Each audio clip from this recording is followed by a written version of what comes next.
Korupsi sudah tidak asing lagi di dunia ini.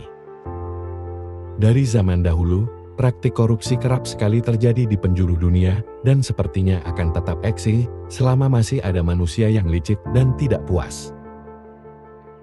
Korupsi seakan-akan sulit untuk dihilangkan dari suatu pemerintahan, bahkan praktik korupsi bisa dilakukan oleh semua kalangan, seperti rakyat biasa, preman, hingga pemimpin dan pejabat negara. Mirisnya, aparat kepolisian yang mengemban tugas sebagai penegak hukum pun terarang dari masalah tersebut. Bukan hanya di tanah air pejabat kepolisiannya yang pernah terlibat kasus korupsi. Di negara-negara tetangga pun hal serupa pernah terjadi. Hebatnya, di beberapa negara tersebut, pemimpinnya berani mengambil langkah tegas melakukan pemecatan pejabat kepolisian yang terbukti bermasalah. Lantas, siapa sajakah kepala negara yang berani melakukan keputusan untuk memberhentikan pejabat kepolisiannya akibat praktik korupsi tersebut? Ollanta Humala, Presiden Peru. Peru sebagai salah satu negara dengan perkembangan perekonomian yang tinggi di Amerika itu, ternyata juga merupakan negara dengan pertumbuhan produksi kokain tercepat.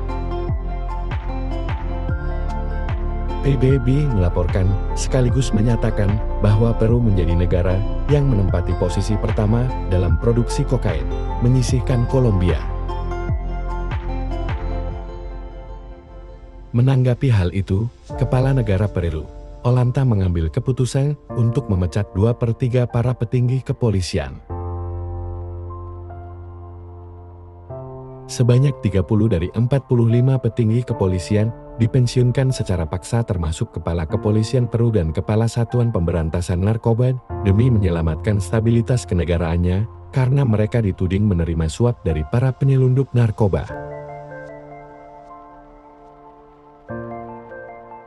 Jacob Zuma, Presiden Afrika Selatan.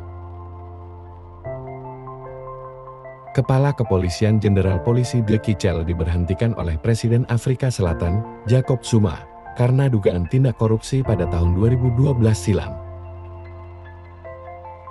Kasus tersebut kemudian ditindaklanjuti dan Beki pun dipenjarakan karena terbukti mengorupsi uang sewa gedung kepolisian. Alvaro Tolo, Presiden Guatemala. Mantan Presiden Guatemala ini memang terkenal tegas dalam menangani korupsi di negaranya. Alvaro pernah memberhentikan Kepala Kepolisian, Porfirio Perez, dan asistennya, Rolando Mendoza, akibat penggelapan barang bukti kokain sebesar 118 kg. Pemberhentian Perez bukanlah kali pertamanya yang dilakukan Alvaro. Sebelumnya, pria berkacamata ini juga pernah memecat Menteri Dalam Negeri dan Kepala Kepolisian lainnya atas tindak korupsi dan indikasi penyelundupan narkoba.